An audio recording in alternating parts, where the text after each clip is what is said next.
자, 하나님의 나라 천국입니다. 자, 첫 번째 강의는 두 왕국의 개념을 알아야 돼요.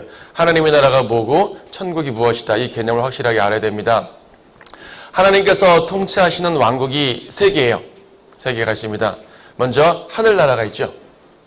하늘나라가 있고 그 다음에 하나님의 나라가 있고 천국이 있습니다. 하늘나라 Heavenly Kingdom 그러고 하나님의 나라 Kingdom of God 그러고 천국 Kingdom of Heaven 그럽니다. 하늘나라는 우리가 죽어서 가는 나라예요. 성도들이 죽으면은 특히 신약 성도들이 죽게 되면은 곧바로 올라가죠. 올라갑니다. 구약 성도들은 조금 다르긴 했지만은 어쨌든 구원받은 성도들이 가는 문자 그대로 하늘, Heavenly Kingdom, 하늘에 있는 왕국이에요.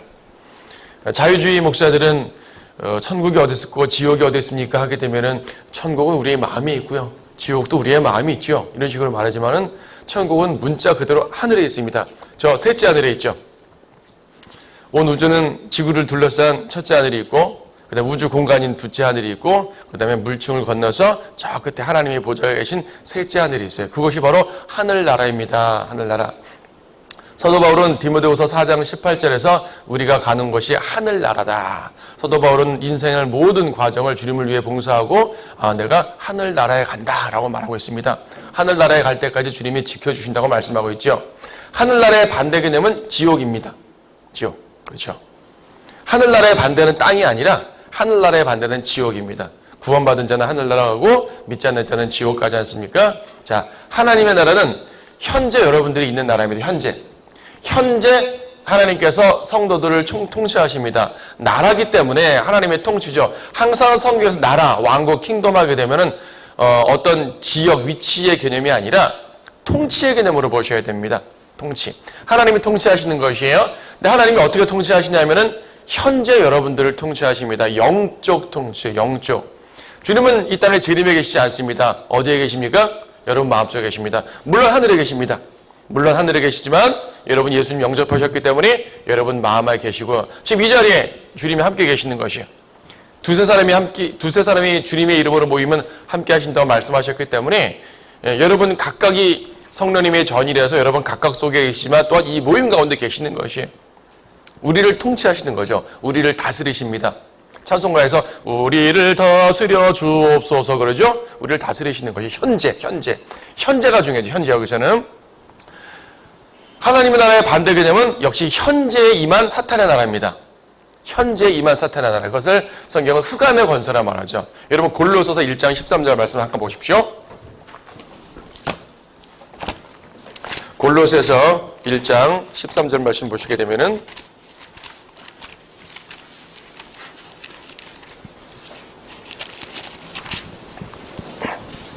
그분께서 우리를 흑암의 권세로부터 구하여 내셔서 그분의 사랑하는 아들의 나라로 옮겨주셨으니 그렇습니다. 사랑하는 아들의 나라. 여기서 하늘의 사랑하는 아들의 나라는 물론 우리 재림하시는 주님의 나라도 아들의 나라긴 하지만 현재 여러분들이 구원받을 때 옮겨주셨으니 현재 옮겨진 상태거든요. 여러분은 마귀의 나라 속에 있다가 하나님의 나라로 옮겨진 것이에요. 흑암의 권세에 있다가 광명의 빛으로 이제 광명으로 들어온 것이죠. 천국은 무엇인가? 예수님께서 다스리시는데 메시아 왕입니다. 왕. 실제적인 나라죠. 하나님의 나라와 천국의 대조는 하나님의 나라가 영적 나라고 천국은 실제 나라라는 사실이 있습니다. 실제 나라. 여기는 영적 나라, 실제 나라. 천국에 대한 반대 개념은 이 세상 나라들입니다. 대한민국은 이 세상 나라죠. 미국은 이 세상 나라죠. 중국은 이 세상 나라죠. 그렇죠? 북한도 이 세상 나라고 이 세상에 있는 모든 나라들, 육신에 속한 모든 나라들이 천국의 반대 개념입니다. 그러니까 지옥의 반대 개념은 하늘나라고요. 이 세상 나라의 반대 개념은 천국인 것입니다. 주님께서 오시게 되면 그 모든 나라들 다 무너뜨릴 것이기 때문에 이제 천국이 세워지는 것입니다. 자, 천국에 좀 더 자세히 보죠. 여러분 마태복음 3장 4장 보자. 4장. 예수님께서 천국을 전파하셨죠. 마태복음 3장에서는 침례인 요한이 천국을 전파했고요. 마태복음 4장에서는 예수님이 직접 전파하셨습니다. 이왕이면 예수님 전파를 보죠. 4장 17절에서 그때부터 예수께서 전파하기 시작하여 말씀하시기를 회개하라 천국이 가까이 왔느니라 그랬습니다. 자, 천국이 오는 거예요. 천국이 옵니다. 천국으로 들어가라고 하지 않고 천국이 왔다 그럽니다. 무슨 말 하면 왕국이 임하는 거예요. 임합니다. 여러분이 죽어서 하늘나라 가게 되면 하늘나라가 여러분에게 임한 겁니까? 여러분이 하늘나라에 간 겁니까? 우리가 간 거죠. 그래서 천국과 하늘나라는 다른 거란 얘기입니다. 일단 천자를 쓰기 때문에 하늘자를 쓰기 때문에 혼동할 수 있고 또 이 교리를 제대로 모르는 사람들은 그냥 섞어서 말하니까 또 여러분 복음 전할 때 일일이 용어 다 따지지 않잖아요. 정말 이렇게 그 성경 지식이 없는 사람들한테 복음을 전하는데 교리를 막 따져가지고 이렇게 하늘나라 천국 막 구별할 필요 없습니다. 말하다 보면은 예수님 믿고 천국 가십시오라고 말할 수 있어요. 우리가 교리적으로 말고 일반적으로 상대방에게 구원의 복음을 전하는데 너무 엄격할 필요 없습니다. 그냥 이제 통용할 수 있습니다. 하지만 우리가 성경 공부할 땐 분명하게 아셔야 된다는 얘기죠. 하늘나라는 우리가 가는 곳이 항상 거기 있습니다. 임하는 게 아니에요. 근데 여기는 천국이 가까이 왔느니라. 너희가 천국에 가까이 천국 앞에 가까이 갔느니라가 아니라 천국이 가까이 왔느니라요. 임하는 왕국이에요. 구약에 예언된 왕국입니다. 그래서 천국은 마태복음에만 딱 있습니다. 항상. 다른 복음서에는 천국이라는 단어가 없죠. 아까 하늘나라라는 말은 디모데후서에 딱 한 번 나오고 천국이라는 단어는 마태복음에만 있습니다. 마가 누가복음도 마태복음과 비슷한 상황이 전개되지만 천국이라는 단어를 쓰지 않아요. 의도적으로 쓰지 않으십니다. 의도적으로. 천국은 유대인적 개념입니다. 마태복음은 유대인에게 주신 복음서이기 때문에 교리적으로 유대인들에게 자기들에게 익숙한 왕국을 말합니다. 유대인들은 항상 구약에 다윗, 솔로몬, 이때 혹은 이사야, 예레미야 등등 수많은 예언들을 통해서 메시아께서 오신다. 우리 민족을 구원하신다는 개념이 있습니다. 모세 때부터 하나님께서 카나안 땅에 집어넣었을 때요. 이스라엘 백성을 출애굽하여서 카나안 땅에 집어넣었을 때 뭐라 그러셨습니까? 너희가 율법을 잘 지키면 이 땅을 너희에게 주겠다. 이 땅에서 번성케 하겠다. 그 전에 아브라함 때부터 그랬죠. 칼데아 우르에서 하란을 거쳐서 카나안 땅 들어왔을 때 내가 이 땅을 너에게 네 씨에게 주겠다 말씀했습니다. 땅이에요, 땅. 이것이 유대인들의 개념인데 바벨론 포로 때부터 그들은 그 땅에서 쫓겨났거든요. 아시리아 침공부터 쫓겨났잖아요. 쫓겨나고 멀리 흩어졌습니다. 일부가 돌아왔지만 제대로 돌아온 게 아닙니다. 항상 쫓겨났어요. 예수님 시대에는 이스라엘 백성들이 자기 땅에 있었죠. 예수님 시대에는 이스라엘 사람들이 자기 땅에 있었습니다. 하지만은 누구의 통치를 받았습니까? 로마의 통치를 받았어요. 헤롯의 통치를 받았어요. 헤롯은 에돔 사람입니다. 유대인 아닙니다. 에돔 사람이면서 로마의 통치를 받은 거죠. 그래서 그들은 자기들의 땅에서 자기들의 통치를 받지 않습니다. 하나님의 통치를. 그래서 하나님의 통치를 이 땅에서 받는 것이 유대인들의 소망이에요. 예수님께서는 그 소망에 맞춰서 마태복음에 서술하신 것입니다. 그래서 이 땅의 왕국, 유대인적 개념으로 보는 것이죠. 땅과 연관된 왕국입니다. 마태복음 5장 보통 8복, 8가지 복을 말하는데 5장 3절 영이 가난한 자들은 복이 있나니 천국이 그들의 것이며 천국이 그들의 것입니다 라고 말하면서 5장 5절은 뭐라 그러냐면은 온유한 자들은 복이 있나니 그들이 땅을 유업으로 받을 것이요. 천국을 말하면서 땅을 유업으로 말했습니다. 지금 이 천국이 하늘나라라면 오주에서 들어갈 것도 아니고요. 그렇죠? 예. 이 천국이 하늘나라를 말하는 거라면은 왜 땅을 유업으로 얘기하겠습니까? 하늘나라에서 사는 건데. 이 땅과 연관된 왕국이란 말입니다. 또 그 다음에 5장 10절 보면은요. 이 의로 인하여 박해를 받는 자들은 복이 나니 천국이 그들의 것입니다. 박해를 받아야지 천국 간답니다. 여러분 박해를 받으면 좋죠. 당연히 주님께 영광을 받고요. 여러분들이 또 천년왕국 때 유업도 받고 주님께 상을 받습니다. 하지만 박해를 받아야 천국에 들어갑니까? 그러니까 이 천국이 하늘나라라면 여기서 말하는 천국이 하늘나라라면 여러분 박해를 받아야 구원을 받습니까? 아니죠. 박해를 받아야 구원 받는다고 말하는 사람들이 바로 행위구원자들입니다. 비슷한 말씀이 또 있어요. 거기 19절에서는 그러므로 누구든지 이 계명들 중에서 지극히 작은 것 하나라도 범하고 그렇게 가르치는 사람은 천국에서 가장 작은 사람이라 불릴 것이요 누구든지 계명들을 행하고 가르치는 사람은 천국에서 큰 사람이라 불릴 것이라. 계명을 행해야 됩니다. 이 계명이 뭔지는 좀 더 복잡하게 설명돼야겠지만 어쨌든 계명이에요. 계명을 지켜야지 천국에서 큰 사람이라 말합니다. 여러분 하늘나라 가는 거 구원받아서 갈 때 어떠한 행위라든지 이 율법적인 행위를 통해서 갑니까? 아니잖아요. 이 말씀을 오해해가지고 그래 구원받는 거 하늘나라 가는 거 자체는 은혜로 가지만 하늘나라에서 좀 계급이 높고 낳는 거는 내가 평상시에 율법적 행위를 하는 거에 따라있다. 그런 말 아니잖아요. 그럼 여러분 율법적 생활 하셔야죠.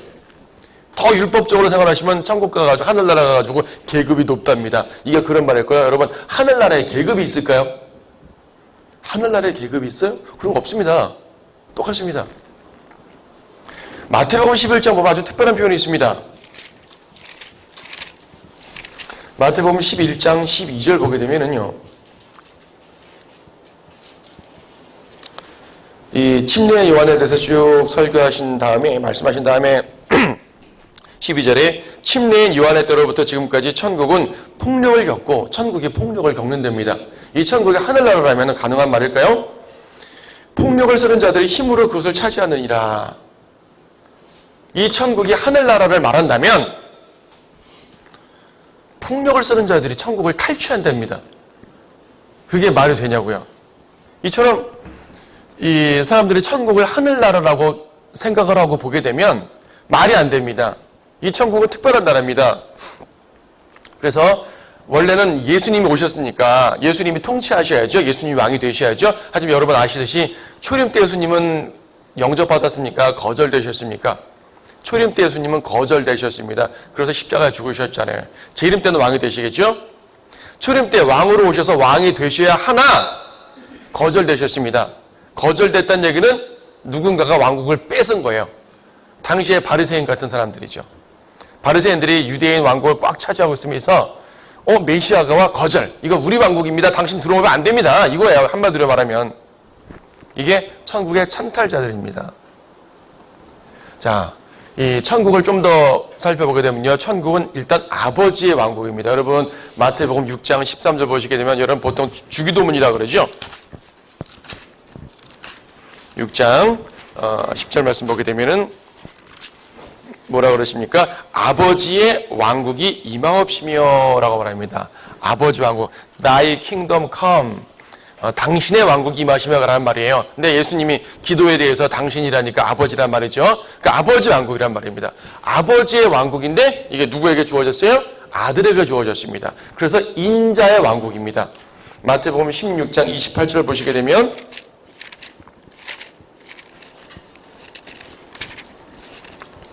진실로 내가 너희에게 말하노니 여기 서 있는 사람들 몇은 인자가 그의 왕국으로 오는 것을 볼 때까지 죽음을 맛보지 아니하리라. 아버지의 왕국인데 아들에게 주셨어요. 아들이 통치하는 나라입니다. 언제 세워집니까? 재림 때 세워집니다. 초림 때 예수님은 이 왕국의 왕으로 오셨지만 거절당하시고 궁극적으로 재림 때 세워지게 되겠지요. 재림 때 세워집니다. 누가복음 19장 보게 되면 예수님이 하나의 비유를 말씀하시면서 어떤 귀인이 왕국을 받으러 먼 나라로 갔다가 종들에게 한 문화씩 이렇게 관리하라고 해놓고 가셨죠. 그러고 돌아오셔가지고 이 신실한 종들이 10문화를 남긴 종, 5문화를 남긴 종 이런 식으로 보상을 주는 그런 장면 나옵니다. 주님께서 이제 왕국을 받으러 먼 나라로 가신 것이 하늘나라로 가신 것이죠. 승천하신 것이죠. 그리고 다시 오시는 것을 말합니다. 왕국을 받으러 가셨기 때문에 왕국을 받아서 오시는 것이에요. 왕권을 받아 오시는 거죠. 그래서 천년 왕국 때 세워지는 거죠. 천년 왕국이라는 말은 천년이라는 말은 계시록 20장에 딱 한 번 나오지만 구약의 무수한 구절들에서 이 천년 왕국의 상황에 대해 예언을 한단 말입니다. 천년 왕국 때는 전쟁도 없고요. 천년 왕국 때는 우리의 수명도 길어지고요. 인간의 수명이 거의 1000살 삽니다. 100살 때 죽은 사람은 어린아이 때 죽은 것처럼 된다고 말씀하죠. 농작물 수확도 많아지고요. 밭 가는 자들 뒤에 추수하는 자들이 따라온다고 합니다. 밭가는데 고추 수하는 자가 따라와요. 막 그냥 소출이 엄청나지는 것이에요. 여기 농사 지으시는 분들 몇 분 계시죠? 소출이 엄청날 겁니다. 자, 이렇게 천년왕국은요, 그 통치나 자연계의 생태계, 사자들이 풀을 먹는다고 하니까요. 자연 생태계가 회복되고요. 무엇보다 예수님이 다스리시니까 의와 화평의 왕국입니다. 여러분 지금 나라들 보게 되면 세상에 어떤 나라가, 의로운 나라가 어디 있습니까? 의로운 나라, 화평의 나라? 통치자가 좀 의롭게 다스릴 것 같아서 찍어줬는데 의롭게 다스리지 않아요, 막. 그런 경우 많이 보잖아요. 이 세상이 악하기 때문에 그렇죠. 주님이 다스리는 그 나라에서 의롭지 않을 수가 없어요.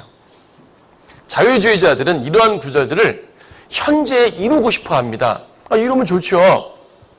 왕께서 오시지 않았는데 우리들의 노력으로 의의 나라를 이루고 싶어 해요. 그래서 정치가들이 가끔 그런 말 하잖아요. 정의를 강물같이 흐르게 하겠습니다. 자기가 어떻게 정의를 강물같이 흐르게 해요? 그건 주님이 재림하셔서 이루실 일인데, 물론 그렇게 노력하겠다는 가상한 말일 수 있지만 되지 않는 것입니다. 될 수가 없어요. 자, 주님이 오셔서 이루시는 왕국을 우리는 한마디로 천년왕국이라 말합니다. 우리가 명명한 말이 구약에는 정말 나오지 않지만 결과적으로 천년왕국을 예언을 하십니다. 이때 성도들이 주님과 함께 통치하겠죠? 죽어서 가는 하늘나라는 여러분 통치하는 나라가 아닙니다. 그냥 가는 것이에요. 행복한 것이에요. 주님과 함께 사는 것이 영원토록. 하늘나라에는 뭐가 있냐면 새 예루살렘이죠. 하늘의 예루살렘. 히브리서 12장도 하늘에 있는 예루살렘으로 올라간다 말하는데, 하늘의 예루살렘은요, 여러분 높고 나쁜 분이 없고요, 유업이 많고 적음도 없어요. 다 똑같아요. 은혜로 구원받는 것이기 때문에, 은혜로 올라갔기 때문에 하늘의 예루살렘에서는 빈부격차가 없습니다. 똑같습니다. 근데 천년왕국 때 지상에 내려서 통치해요. 다스려요. 천년왕국 때는 지상에서 다스립니다. 이때는 10성읍 다스릴 관세를 가지신 분, 5성읍을 다스릴 관세를 가지신 분 나뉘게 됩니다. 여러분들이 현재 주님을 위해 봉사한 정도에 따라 가지고 왕국 때 받는 보상이 달라요. 그렇죠? 제가 볼 때 여러분들은 꽤 많은 성읍들을 다스리실 것 같아요. 그럴 것 같아요. 그러겠죠? 아멘이십니까? 네, 그렇게 되셔야죠. 혹여 아직 그러지 못한다면은 우리가 더 주님을 위해서 봉사하고 고난을 감수하면서 주님을 위해 해야죠. 봉사라니까 교회 봉사를 말하는 것이 아니고요. 주님을 위해서 여러분의 삶을 드리는 것입니다. 구원은 은혜로 받지만 유업은 행위로 받는 거란 말입니다. 그러니까 주님과 함께 다스린다. 여러분은 통치자의 지위가 주어져요. 모두가 통치자의 지위가 주어지지만은 개인적으로 더 많이 통치하고 덜 적게 통치하고, 어떤 분들은 구원만 받았지 유업이 없어요. 구원 받자마자 죽으신 분 그럴 수 있잖아요. 아니면 교회 생활은 꽤 오래 했는데 주님 위해서 한 게 아무것도 없어요. 아니면 열심히 해서 쌓았다가 죄를 많이 져가지고 다 까먹었어요. 그럴 수도 있습니다. 그러면 위에 가서 유업이 없습니다. 이제 천년왕국 때 가서. 하지만 신부는 통치자의 신분이에요. 신부는 왕족이라는 얘기죠. 예수님의 신부고 그렇죠? 예수님의 몸이니까 우리의 신분 자체는 왕인데 실제로 통치하지 못하는 분도 계실 것입니다. 여러분 중에 그런 분이 없기를 바랍니다. 자, 근데 왜 하필은 천국이냐고. 천국. 헷갈리게 그냥 땅의 왕국이라니까 지상 왕국이라고 하든지 그냥 편하게. 하지만 성경은 천국이라고 쓰셨어요. 그냥 왕국, 킹덤이라고만 쓸 때도 있는데 천국이라는 단어를 마태복음에서 꽤 많이 쓰셨다고요. 사람도 혼동하죠. 어쨌든 그러니까 어쨌든 하늘나라 헷갈리지 않습니까? 우리말로 하늘나라하고 천국하고 단어적으로는 다르지 않죠, 여러분. 뭐 한자어로만 하늘천 그 나라국자니까 그렇고, 한국말로 하게 되면 하늘나라고요. 영어로도요, heavenly kingdom과 kingdom of heaven은 사실상 문법적으로 틀린 표현이 아니에요. 연관된 말입니다. 근데 하나님께서 의도적으로 살짝 구분하셔서 주셨어요.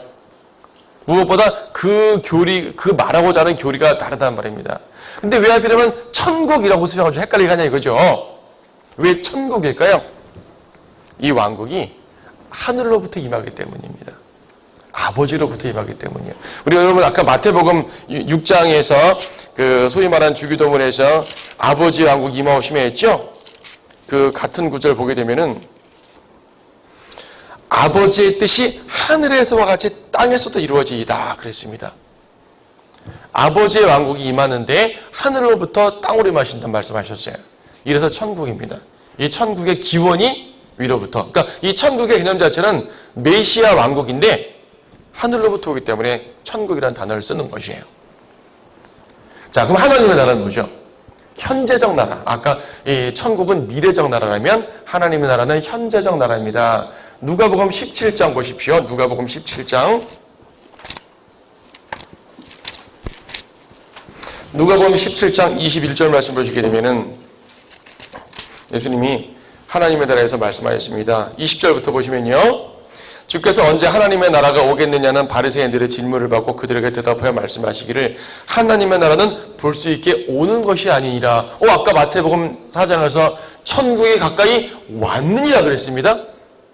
여기는 하나님의 나라는 볼 수 있게 오는 게 아니라 그랬습니다. 그렇죠? 그리고 21절 보라 여기 있다 또는 보라 저기 있다라고 또 말하지 못하리니 보라 이는 하나님의 나라가 너희 안에 있기 때문이라. 우리 안에 하나님의 나라가 있습니다. 현존하는 통치예요. 영적 통치예요. 영적 통치. 그래서 하나님의 나라는 영적 통치이기 때문에 현재적 왕국이고요. 성령 안에서 의와 화평을 누리는 상태입니다. 여러분들은 거듭나면 들어가는 거죠. 거듭나면. 니코데모에게 말씀하셨죠. 거듭나지 아니하면 하나님 나라를 볼 수 없다고 그랬습니다. 물과 성령으로 태어나지 아니하면 하나님 나라에 들어가지 못한다고 말씀하셨죠. 거듭남으로. 여러분은 거듭나셔서 이 나라에 들어가 계신 거죠. 그렇죠? 거듭나지 않으면은 그래. 의와 화평, 성령 안에서 의와 화평을 이루고 싶어요. 이게 하나님의 나라예요. 정의예요. 근데 이 나라에 들어가려면 어떻게 들어가냐는 얘기죠. 거듭나지 않고 어떻게 성령 안으로 의롭고 평화로운 상태에 들어갈 수 있습니까? 세상 평화는 간혹 누릴지 모르지만 성령 안에서의 의와 평화를 누리려면 거듭나야지만 들어갑니다. 이렇게 들어간 나라는요, 주님 안에서 행복한 거예요. 의와 화평이니까. 이 상태가 여러분 마음속에 임하는 것이에요. 간혹 가다가 여러분들이 하나님 나라는 들어와 있지만 세상에 분주하고 또 육신적으로 거하고 우리가 죄도 좀 짓고 이렇게 되면은 성령 안에서 의와 화평을 누립니까? 못 누립니까? 못 누리잖아요. 여러분이 의와 화평의 상태, 성령 안의 상태는 들어가 있지만 누리지 못하죠. 죄 지면은. 육신적으로 쓰면 누리지 못합니다, 여러분. 그죠? 예. 그래서요, 하나님의 나라의 시민이 된 것과 하나님의 나라를 누리는 것은 달라요, 또 이렇게. 여러분은 하나님 나라의 시민이 됐습니다. 모두가. 그쵸? 거듭났으니까. 그렇습니까? 근데 이것을 누리는 사람은 많지 않아요. 주님 안에서 영적으로 의롭게, 주님 안에서 영적으로 화평하게. 이것은 한마디로 말하면 성령 충만입니다. 성령 충만을 통해서 하나님의 나라를 누리는 것이고 거듭남을 통해 하나님의 나라에 들어가는 겁니다. 자, 순서가 바뀌었죠? 거듭남으로 하나님의 나라에 들어가고 성령 충만으로 하나님의 나라를 누리는 거예요. 그래서 하나님의 나라는 말에 있지 않고 능력에 있다고 말씀하지 않습니까? 그래서 여러분들은 하나님의 나라에 들어간 것으로 만족하지 마시고 그 나라를 누리시기 바랍니다. 그래야지 그 백성이 되죠. 백성으로 충만하죠. 여러분 대한민국 국민입니다. 대한민국 국민이라는 사실이 변하지 않지만 법적인 보호를 아무것도 받지 못해요. 그러면 대한민국 국민의 삶을 누리는 게 아니죠. 그와 같습니다. 누려야 됩니다. 자, 그래서 아까 이제 이 의와 화평이라고 그랬죠. 도덕적, 영적으로 온전한 의의 상태입니다. 구약에는 율법으로 이 상태를 요구하셨지만 제대로 될 수 없었죠. 성령이 없는 상태에서 될 수가 없었습니다. 신약은 십자가로 이루어졌고요. 금방 설명드린 것처럼 성령 충만으로 그 나라의 능력을 누립니다. 근데요, 특별합니다. 재림 때 이루어질 미래적 왕국은 아까 뭐라 했어요? 하나님 나라라고 그랬어요? 천국이라고 그랬어요? 천국이죠. 그런데 성경에는요, 이 미래적 나라, 재림 때 이루어질 미래적 나라도 하나님의 나라라는 단어로 쓰여 있는 데가 종종 있습니다. 왜 그러냐면은 마태복음이 아니기 때문에. 마태복음에서는 영적인 나라는 하나님의 나라라고 쓰고 실제적 나라는 천국이라는 단어로 구분했습니다. 하지만 천국은 오직 어디에만 있다고요? 마태복음에만. 그러면 마태복음을 제외한 다른 신약 서신이나 다른 복음서는 미래적 나라를 말하지 않을까요? 마태복음을 제외한 신약의 다른 책들은 재림으로 이루어지는 왕국을 말하지 않을까요? 모두 현재적 나라만 말할까요? 아니잖아요. 마태복음을 제외한 다른 신약의 책들도 미래적 나라를 말합니다. 근데 천국이라는 단어를 쓰지 않아요. 의도적으로. 왜? 천국이라는 단어는 유대인적 단어이기 때문에 안 써요. 그러면 하나님의 나라라는 말을 쓸 수밖에 없어요. 그러면 하나님의 나라라는 단어만 갖고도 영적 나라를 말할 때가 있고 실제적 나라를 말할 때가 있습니다. 자, 여기 적어놨잖아요. 계시록 12장 10절 말씀, 여기까지 보면 일부 강의 끝나겠네요. 계시록 12장 10절 말씀 보시게 되면 이건 재림과 연관된 말씀이죠. 대환란 때 마귀가 멸망되고 주님이 재림하는 그 예언과 연관된 말인데요. 12장 10절에서 뭐라고 말씀하십니까? 또 내가 들으니 한 큰 음성이 하늘에서 말하기를, 이제 대환란이 점점 끝나는 상황에서 선포되는 말입니다. 이제 구원과 능력과 우리 하나님의 나라가 그의 그리스도의 권세가 임하는도다. 이는 우리 형제들을 우리 하나님 앞에서 밤낮 고소하던 그 고소자가 쫓겨났기 때문이라. 마귀를 물리치고 주님 재림할 때 적그리스도를 물리치고 재림하시면서 그분의 왕국을 세우는데, 그 왕국을 지금 뭐라고 말씀하십니까? 천국이라 말씀하세요? 하나님의 나라로 말씀하잖아요. 그러니까 같은 하나님의 나라라는 단어 중에서도 영적 나라를 말할 때가 있고 실제적 나라를 말할 때가 있어요. 하지만 천국이라는 단어는 구분되지 않아요. 천국이라는 단어 쓰면 무조건 실제적 나라예요. 천국 써놓고 영적 나라 말하지 않아요. 근데 하나님의 나라는 두 가지를 다 말합니다. 하나만 더 보죠. 갈라디아서 5장 21절 말씀 보면, 갈라디아서 5장 21절 말씀 보시게 되면은 범죄한 성도들에 대해서 하는 말씀입니다. 5장 21절. 육신의 일들을 19절부터 쭉 말하는데 21절, 시기와 살인과 술 취함과 흥청거림과 또 그와 같은 것들이라 내가 전에 말한 바와 같이 미리 말하노니 그런 짓들을 하는 자들은 하나님의 나라를 상속받지 못하느니라. 이 말을 오해해가지고 이런 죄를 짓게 되면 구원받지 못한다는 말입니까? 아니에요. 구원은 은혜로 받기 때문에 어떠한 죄를 졌어도 예수님을 믿기만 하면 내 죄가 다 씻김받고 구원을 받는단 말입니다. 행위 구원 아닙니다. 여기서 말하는 것은. 근데 하나님의 나라를 어떻게 해요? 상속받는다. 상속은 유업이란 말인데요. 유업은 행위와 연관된 겁니다. 자, 이건 뭐냐면 여러분이 천년 왕국 때 유업을 받는 걸 말해요. 주님을 위해서 열심히 봉사 많이 했는데요. 죄를 많이 짓게 되면은 유업을 까먹는단 말이에요. 받을 유업이 없어집니다. 얼마큼 죄를 지면 얼마큼 까먹는다. 이렇게 딱 산술적으로 말할 수는 없어요. 우리가 그렇게까지 자세히 나오지 않으니까 주님이 알아서 하시겠죠? 어쨌든 죄를 짓게 되면 유업을 잃어버리는 것입니다. 천년 왕국에서 유업을 잃어버린다는 말을 하나님의 나라를 상속받지 못한다는 표현을 쓰는 것이에요. 이걸 천국이라고 쓰지 않고 뭐라고 썼습니까? 하나님의 나라라고 썼죠. 이처럼 마태복음을 제외한 다른 복음서나 서신서들, 계시록 등에서는 하나님의 나라라는 말을 가지고 이중으로 쓰입니다. 너무 어렵네요. 이중으로 쓰면 내가 이것이 어떤 의미로 쓰는지 어떻게 하십니까? 어떻게 합니까? 그래서 이 개념을 공부하는 것이에요. 이 개념을 딱 잡고 보게 되면 영적 나라를 말하는 문맥이라면 이거는 하나님 나라, 영적 하나님 나라를 말하는 거고, 문맥 자체가 실제로 나라를 말하는 문맥이면 이건 천국인데 이렇게 표현하셨구나 알 수 있죠. 그래서요, 이 도표를 보게 되면 그렇습니다. 자, 하나님의 나라는 그냥 포괄적인 우주적인 나라예요. 포괄적인 나라입니다. 근데 그 중에 하나님의 나라 안에 영적 왕국이 있고요, 실제적 왕국이 있어요. 하나님의 나라라는 이 용어 안에 두 나라를 설명합니다. 영적 왕국을 말하는 현재적 나라를 우리는 그냥 하나님의 나라라고 표현을 하는 거예요. 반면 미래적 나라를 천국이라고 표현을 하는 거죠. 그래서 하나님의 나라라는 말은 이중으로 둘 다 쓰일 수 있지만 천국이라는 말은 여기에 절대 쓰일 수 없어요. 영적 왕국, 현재적 영적 왕국을 천국이라 쓰는 용례는 없습니다. 천국은 무조건 여기에만 쓰입니다. 하나님의 나라 중에서 실제적 왕국을 가리켜 천국이라고 그러고, 하나님의 나라라는 단어는 양쪽 때 쓰일 수가 있다 이거죠.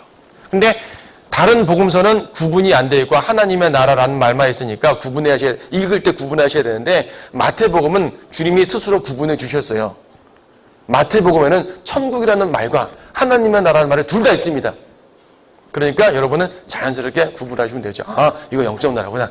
이건 실제적 나라구나 알 수 있죠. 자, 이렇게 해서 1부 강의 끝나고 5분 브레이크 타임 드리겠습니다.